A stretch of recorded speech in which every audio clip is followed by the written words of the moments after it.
В этом году фикс-прайс превзошел самого себя. На полках магазина вот такой бомбический светодиодный камин-светильник.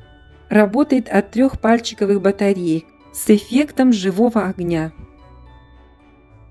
У него прочный пластиковый корпус. В высоту камин примерно 20 см, в ширину 30 см. На нижней панели гнездо для батареек и кнопка включения. Стоимость такого светильника 2490 тенге. Причудливая игра пламени, блики огня создают особенную атмосферу в доме. Ну что ж, камин зажжен, самое время загадывать заветные желания.